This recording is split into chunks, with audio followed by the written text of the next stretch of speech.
Hello there, sword friends. Today I'm going to tell you about this project, which I mentioned, I think, some time ago in a vlog, sword log type thing, or maybe some project video some time ago. And suffice to say, it went to plan and not to plan all at the same time. To plan went in the sense that it was about a year since I got it and finished it, which is, all things considered, pretty quick. Not to plan was the fittings changed, the plan changed, and really, I really honestly couldn't be happier. It turned out better than I expected it to be, given that I didn't have a lot of expectations.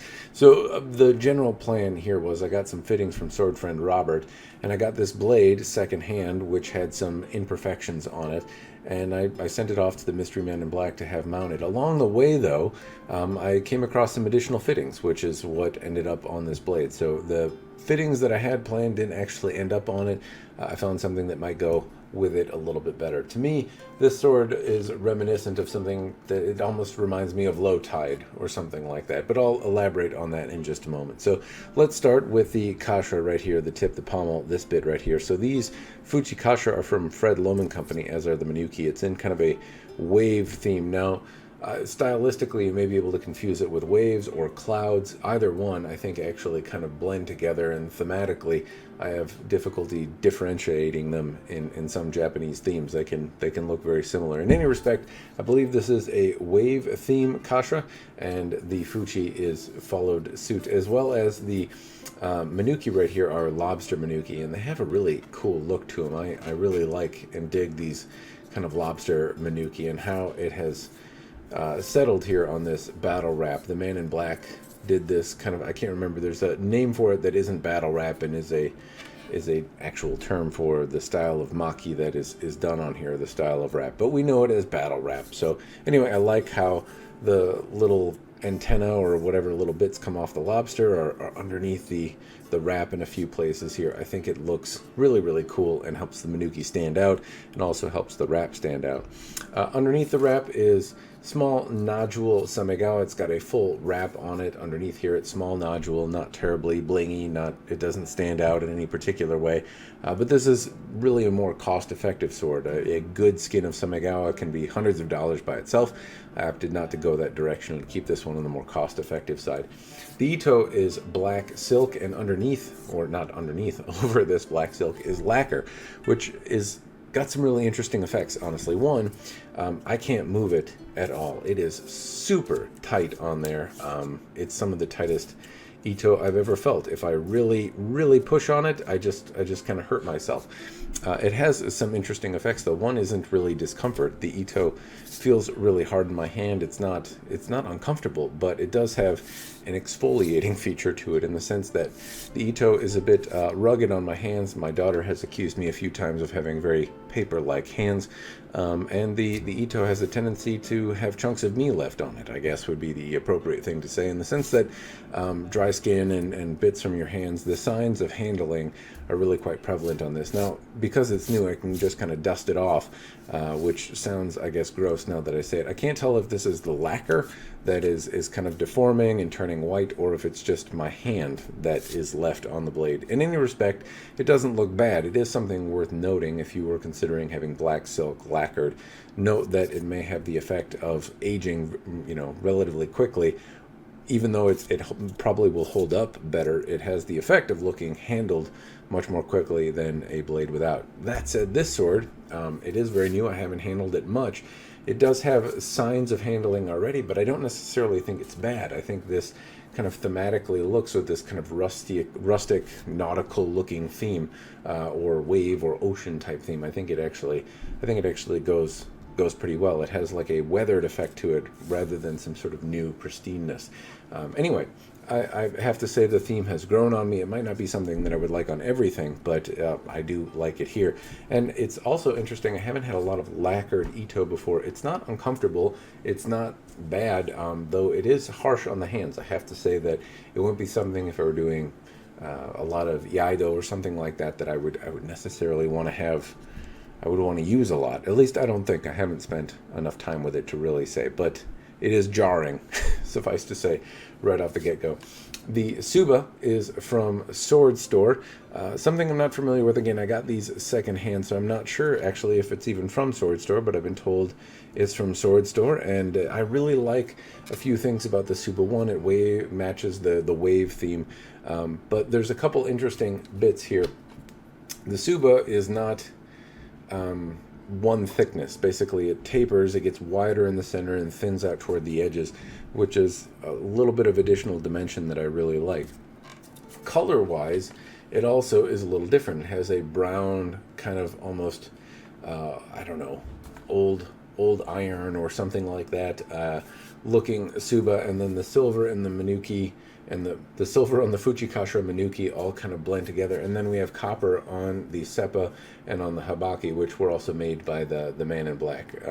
He made the seppa underneath the Tsuba and over the Tsuba and the habaki, and it's just a bunch of different colors, and so much so that I generally don't like this kind of pantheon, this plethora of colors, but I've got gold in the side, copper here, silver here, kind of brownish metal here, and it's a bit chaotic, but honestly it seems to work together, particularly brought together by this saya, which seems to have a little bit of all the colors in it.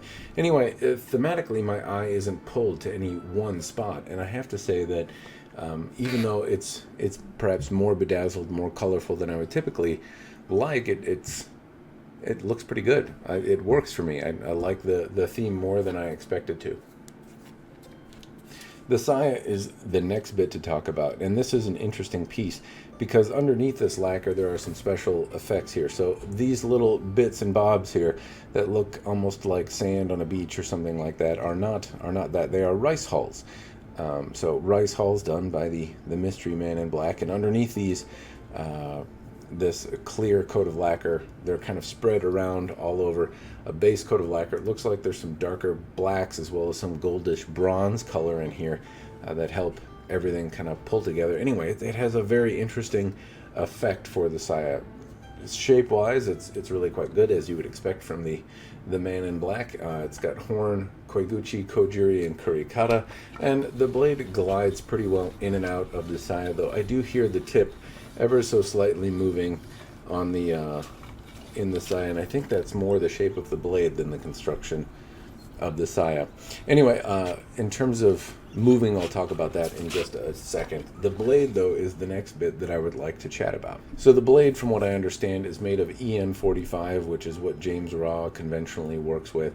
It's a good steel, which I believe is some sort of spring steel that is differentially hardened.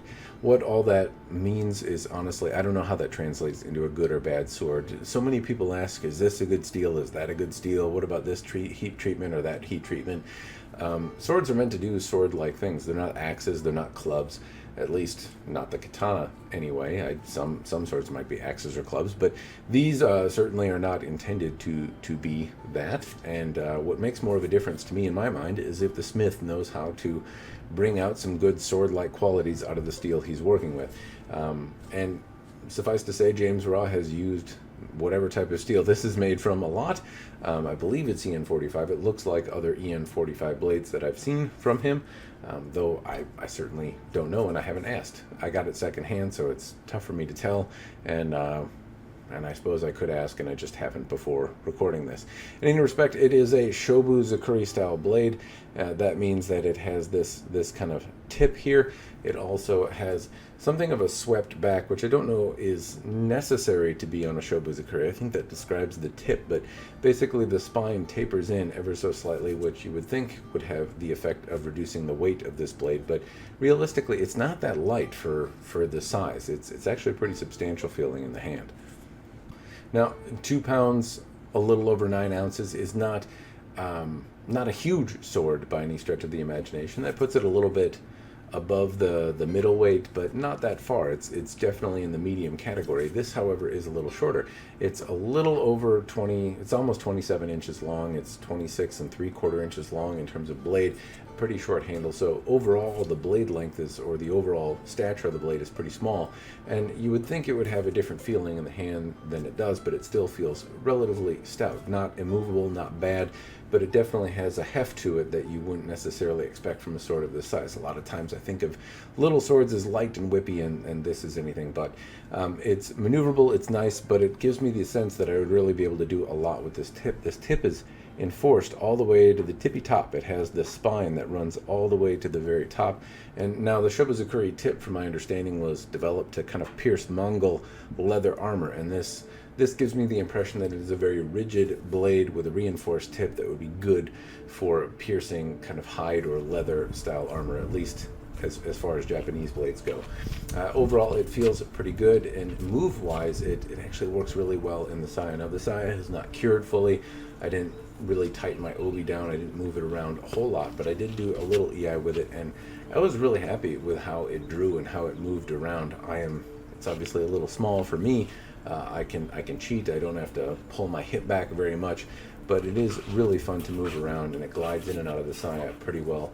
I certainly don't mind it. Actually, for the shape of the blade, it still has a good hasuji, or a wind sound to it, as well as I move it around. It's tough to hear in the video that I produced given the background noise, but overall it's still a very fun blade to move around. Now, the downside was this blade came to me secondhand, and it had little bits of oxidation, little small rust spots on it. Nothing terrible that really impedes the performance of the blade, but it also had a very small nick kind of right at the beginning of the monouchi, or actually a little below it, I suppose, right about halfway up the blade. Supposedly the blade was unfinished when I got it from the previous owner. It fell off his stand, and a very small ding appeared. I'm not sure exactly what it hit or what it whacked, but it did cause some minor edge rolling in one small spot. Now, I think that would sharpen out. It's not necessarily a deal breaker. Obviously, it wasn't for me. I still had it mounted up. I still spent some money on getting it done, but it's worth noting that that was kind of the story of what happened to it. And in respect, I really like how it came out. It's different, it's unique, and yeah. So if you're interested in a blade from James, a lot of times these fittings, the style that it all looks like in the end, is something that comes out depending on who you have mounted and what you end up putting on it. The blade itself, if it has characteristics that you like, hopefully it gives you some information on if you would like to have James make you one. And the man in black is the one that put this together, though the fittings, the pieces, are things that you could probably go get yourself, either from Sword Store or Fred Lohman. And this, again, is a rice hull saya. It's got rice hulls in it. If you like the look, it might give you some ideation. A lot of times you would see other things lacquered underneath the saya. Rice hulls are one, but you might see hair, you might see pine needles, you might see a variety of different natural substances put underneath the lacquer. Anyway, I mentioned the name Low Tide, so if I were to give this sort of name, which it's not necessarily for me to do, but if I were, I would call it Low Tide. And why is that? Well, the saya really reminds me a lot of the beach on low tide. It's got shells and things that have washed up. Now, granted, they're rice hulls. It's not shells, but the coloration and the overall look just reminds me of low tide. It reminds me of a beach, and then we have this kind of oceany, wavy, windy little sea crustacean critter type thing rolling around in it. It just reminds me of a beach on low tide. So if I were to call it something, that would be what I would call it. But anyway, the theme overall works together. This reminds me very much of the beach, even though it doesn't have any sand or shells in it. It just has an effect that looks like the beach to me. Anyway, that's why I would call it low tide, and thematically it seems to work out well for me, even though it might look a little bit chaotic or less I don't know, perhaps less thought out. A lot of times people just see black on black katanas, and that's a lot of what is produced now. So something with a different color palette isn't necessarily untraditional, but it is less common for you to see in a more modern variety. Anyway, I'm happy with the way it turned out. I hope the video's been interesting and perhaps gave you some ideas. And anyway, that's all I've got for you. As always, cheers and thanks for watching.